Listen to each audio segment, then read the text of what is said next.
अस्सलाम वालेकुम, मैं हूं दिल इम्तियाज़ और आप देख रहे हैं तख्ती ऑनलाइन। बचपन में मुझे फिल्मों की शूटिंग्स देखने का बहुत शौक था। जहां भी किसी फिल्म की शूटिंग हो रही होती वहां पर आपको हीरो या हीरोइन तो ना मिलते, लेकिन अदील इम्तियाज़ वहां पर मौजूद होता था। और जब भी मैं फिल्मों की शूटिंग पर जाता मैं गौर से हर चीज़ को देखता, तो अमूमन मुझे नज़र आता कि माइक हीरोइन के बहुत पास होता था। लेकिन एक दिन जब मैं शूटिंग पर गया तो मुझे वो अंकल नजर ना आए जो कि साउंड रिकॉर्ड करते थे। बहुत दूर एक अंकल मौजूद थे। मैं उनके पास गया, मेरी हंसी निकल गई। मैंने अंकल को कहा, अंकल आपका माइक तो उल्टा लगा हुआ है। एक तो आप 300 फीट के फासले पर हैं और फिर आपने माइक भी उल्टा लगाया हुआ, तो आप कैसे रिकॉर्डिंग करेंगे। अंकल मुझे देखकर हंसने लग गए और उन्होंने इशारा किया साथ वाले दोस्त की तरफ। तो जब मैंने उनको देखा तो उनका माइक भी उल्टा लगा हुआ था।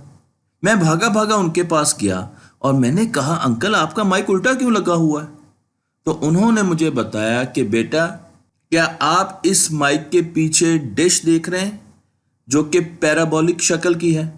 मैंने कहा, मैं डिश तो देख रहा हूं। तो उन्होंने मुझे बताया कि ये एक स्पेशल किस्म का माइक है जिसे पैराबोलिक माइक कहा जाता है, और जब साउंड वेव्स हर डायरेक्शन से आती हैं तो वो पिछली डिश से टकराती हैं और फिर एक पॉइंट पर इकट्ठी होती हैं, सुपर इम्पोज करती हैं, और उस पॉइंट पर हम माइक लगा देते हैं। तो इस तरीके से हमें आवाज़ की अच्छी क्वालिटी मिलती है, गोया कि उसकी समत उस तरफ नहीं होती जिस तरफ से आवाज़ आ रही होती है। मैं बड़ा हैरान हुआ। आज की दुनिया में हम जानते हैं कि पैराबोला बहुत सी जगहों पर इस्तेमाल होता है, जो कि इस वीडियो में मैं आपको बताने जा रहा हूँ। लेकिन इस कॉन्सेप्ट को आप देखिए कि अगर हम साउंड वेव्स को मॉडल करें स्ट्रेट लाइन से, तो यहाँ पर साउंड वेव्स एक पैराबोलिक शक्ल से, जो कि आपको यहाँ पर नज़र आ रही है, उससे टकराती हैं, P1, P2, P3 से कांटेक्ट करती हैं, और फिर जब वो रिफ्लेक्ट होती हैं तो वो एक पॉइंट पर जमा होती है जिसे हम फोकस कहते हैं। पैराबोलिक रिफ्लेक्टर्स साउंड वेव्स को भी रिफ्लेक्ट कर सकते हैं और दूसरी इलेक्ट्रोमैग्नेटिक वेव्स को भी रिफ्लेक्ट कर सकते हैं। इसीलिए आपको हमेशा टेलीस्कोप की शक्ल भी पैराबोलिक नज़र आएगी, और उसकी वजह यही है कि दूर दराज से आने वाली इलेक्ट्रोमैग्नेटिक वेव्स, चाहे वो इंफ्रारेड हों, चाहे वो रेडियो वेव्स हों, चाहे वो माइक्रोवेव्स हों, वो वेव्स इस पैराबोलिक पाथ से टकराती हैं और फिर एक खास पॉइंट पर इकट्ठी हो जाती हैं जिसे फोकस कहा जाता है। और यहाँ पर हम अपना रिसीवर लगा देते हैं। आप यहाँ पर रिसीवर देख सकते हैं, और इस तरीके से वो तमाम इलेक्ट्रोमैग्नेटिक वेव्स जो आ रही हैं उनको हम एम्पलीफाई कर देते हैं, उनका असर बढ़ा देते हैं। मैं आपको यहाँ पर दुनिया की बड़ी बड़ी टेलीस्कोप्स दिखा रहा हूँ।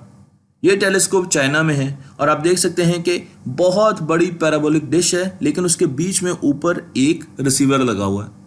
तो हर तरफ से इलेक्ट्रोमैग्नेटिक वेव्स आ रही हैं, टकरा रही हैं और इस रिसीवर पर इकट्ठी हो रही हैं, और यहाँ से हम डेटा ले रहे हैं।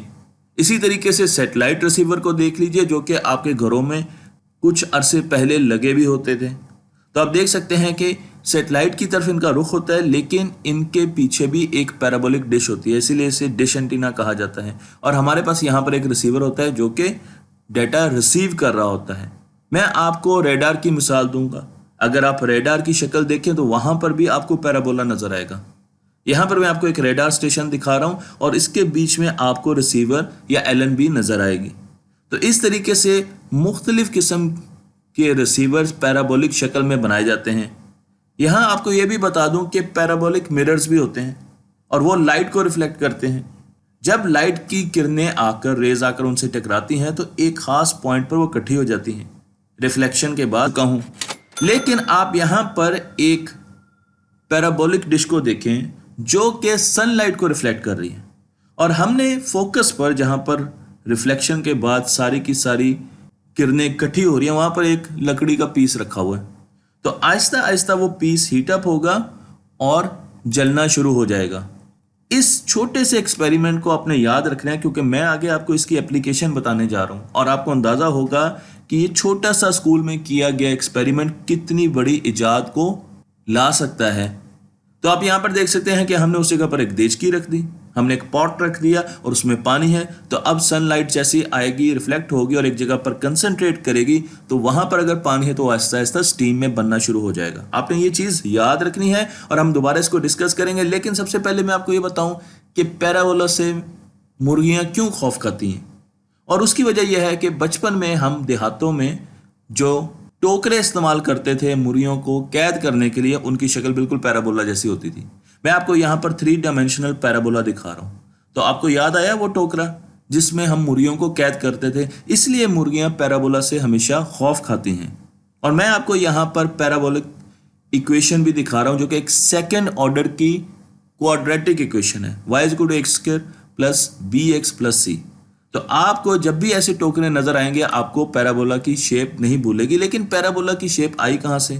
पैराबोला की शेप आई कोन से। अगर आप एक आइसक्रीम खाने वाली कोन को उल्टा करें और उसको काटना शुरू कर दें, एक पेपर ले लें या एक छुरी ले लें, तेज पेपर ले लें या एक छुरी ले लें और उसको बिल्कुल सीधा काट दें तो आपको सर्कल शेप मिलेगी।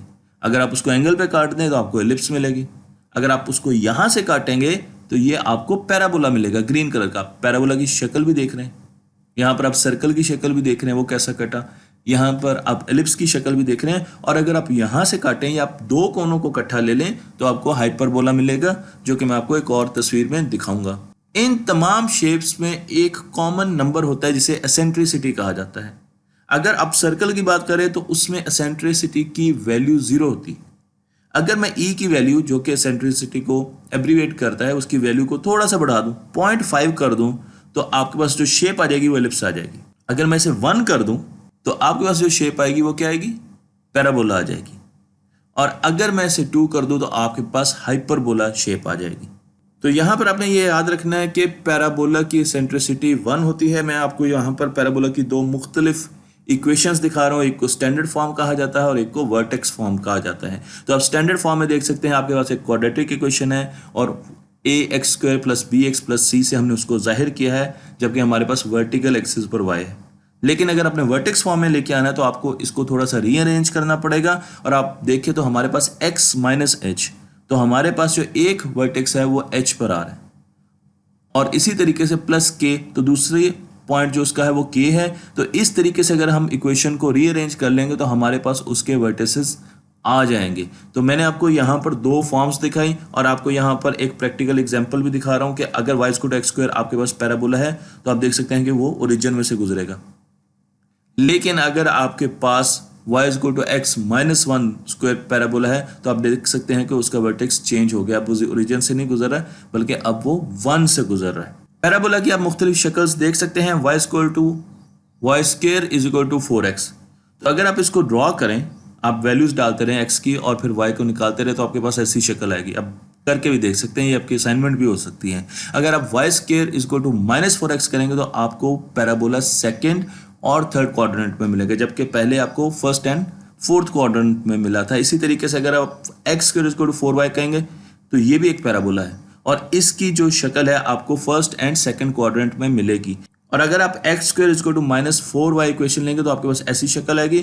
थर्ड और फोर्थ क्वाड्रेंट में आपको पैराबोला नजर आएगा। तो मैंने आपको पैराबोला की मुख्तलिफ शक्लें भी दिखा दी, उससे आपको अंदाजा हो जाएगा।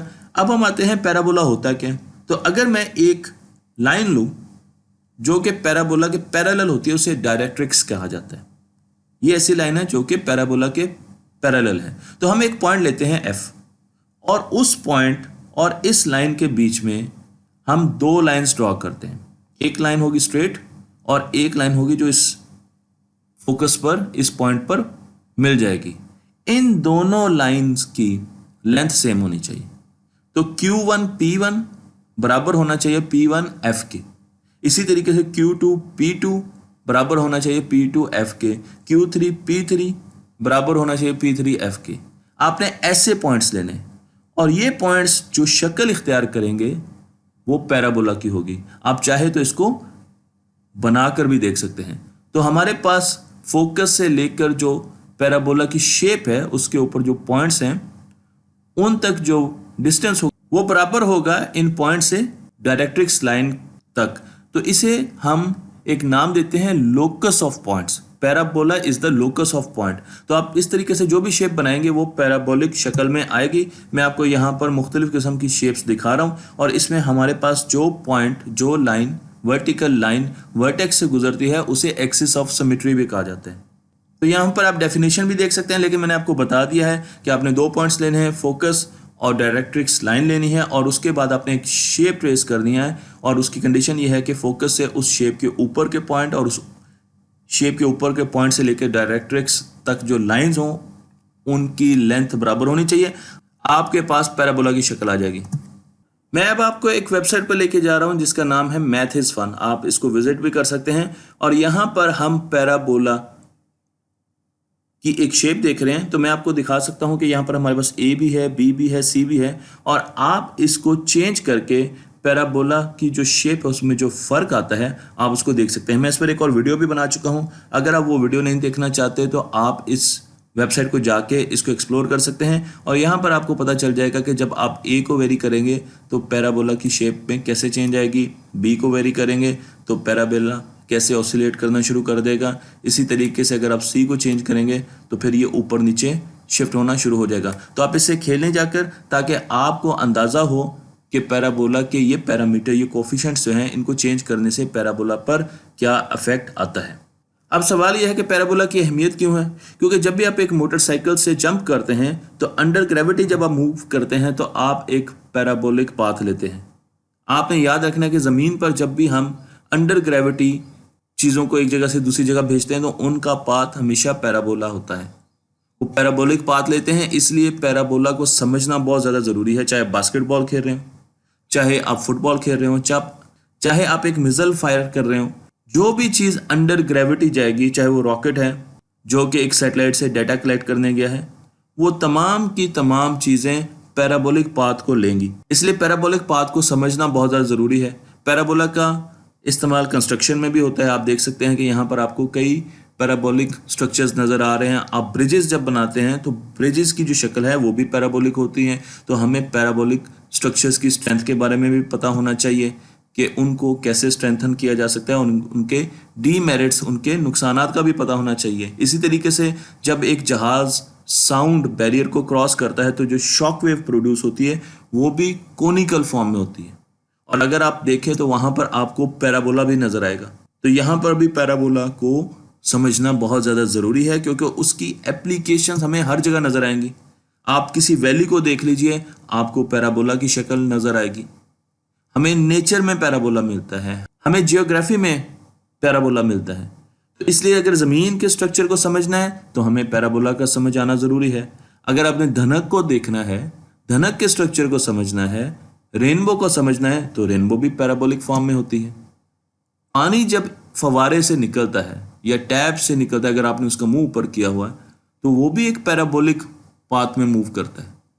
तो अगर आपने फवारे बनाने हैं, अगर आपने फाउंटेन्स बनाने हैं तो फिर भी आपको पैराबोलिक शेप समझने की ज़रूरत है। और जब हम ज़मीन से सूरज को देखते हैं तो सूरज का जो पाथ है ज़मीन से नज़र आने वाला वो पैराबोलिक फॉर्म में है।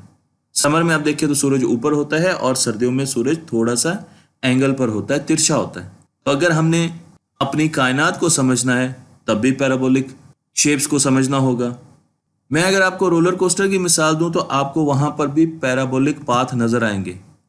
लेकिन जब भी कोई कॉमेट हमारे सूरज के पास से गुजरता है तो वो हमेशा पैराबोलिक फॉर्म लेता है। उसका जो मदार होता है, उसका जो ऑर्बिट होता है वो आपको पैराबोलिक नजर आएगा। और इसी वजह से जब हम कहते हैं कि हमारे पास एक बाहर के सोलर सिस्टम का कॉमेट आया जिसे वो मुआ मुआ कहते हैं, तो उसने भी सूरज के गिर्द एक पैराबोलिक पाथ दिखाया। मैं आपको यहाँ पर उसका पैराबोलिक पाथ दिखा रहा हूँ। और ऐसे ही पैराबोलिक पाथ को न्यूटन ने देखा था, एक कॉमेट को सूरज के गिर्द घूमते हुए, और उसने सोचा था कि चीज़ें एक दूसरे की तरफ क्यों अट्रैक्ट होती हैं।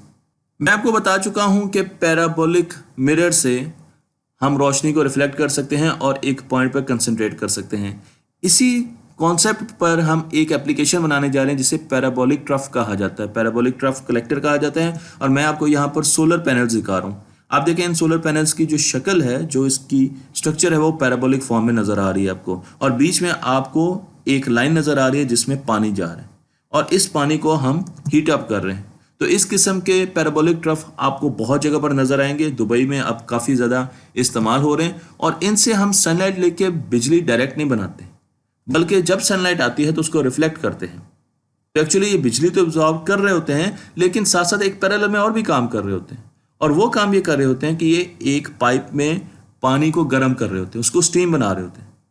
और जब उस पाइप में पानी गर्म हो जाता है, ये वो पाइप है, उस पाइप में पानी गर्म हो जाता है, स्टीम बन जाता है, तो फिर हम क्या करते हैं, आप ये देखें कि यहाँ पर पानी आ रहा है ठंडा, और जब सूरज की रिफ्लेक्शन होती है तो यहाँ पर आपको पानी गर्म मिलता है, यानी स्टीम मिल जाती है। तो आप सन की एनर्जी तो ले ही रहे हैं इन सोलर पैनल से, लेकिन उसके साथ साथ इनसे पानी को भी गर्म कर रहे हैं, और उस पानी का इस्तेमाल करते हैं आगे टरबाइन चलाने के लिए, क्योंकि हमें पता है कि वो स्टीम बन चुकी है, और स्टीम को हम जब टरबाइन के ब्लेड्स पर जोर से फेंकते हैं तो टरबाइन के ब्लेड्स घूमना शुरू हो जाते हैं, और उससे जनरेटर घूमता है, और फिर हमें इलेक्ट्रिसिटी मिलना शुरू हो जाती है। तो पावर प्लांट आपने बना दिया, और ऐसे पावर प्लांट अब दुबई में लग रहे हैं। आपको यहाँ पर वो पावर प्लांट्स नज़र आ रहे हैं। अब देखें यहाँ पर आपको छोटा सा वो स्ट्रक्चर भी नज़र आ रहा है पावर प्लांट का, और उसके साथ साथ आपको पैनल्स बहुत दूर दूर तक फैले हुए नज़र आ रहे हैं। मैं आपको जब ये बता रहा हूँ तो ये शम्स 1 प्रोजेक्ट है अबू जेबी का, जिसमें आपने 2,58,000 मिरर लगाए, और इन मिरर्स के ज़रिए आप 2.5 स्क्वायर किलोमीटर का एरिया कवर कर चुके हैं, और इससे हम बिजली बना रहे हैं, इससे हम पावर प्लांट चला रहे हैं। तो आप इसकी एप्लीकेशन भी देख सकते हैं, जो हमने छोटी सी एप्लीकेशन पढ़ी थी। लेकिन अगर आपने पैराबोला बच्चों को पढ़ाना है तो सबसे पहले उनको क्लास में आइसक्रीम ज़रूर खिलाएं, क्योंकि कौन से वो समझेंगे कि पैराबोला कैसे बनता है। तो बगैर आइसक्रीम खिलाए बच्चों को पैराबोला पढ़ाना थोड़ी सी ज़्यादती हो जाएगी, और मुझे उम्मीद है कि आपको इस वीडियो से पैराबोला के बारे में समझ आ गई होगी, और अब आपको उसकी शक्ल भी याद रहेगी, क्योंकि आपने याद रखना है कि मुर्गियां पैराबोला से क्यों डरती हैं। तख्ती ऑनलाइन को लाइक कीजिए, शेयर कीजिए, और इस इल्म को दूसरों तक पहुंचाइए।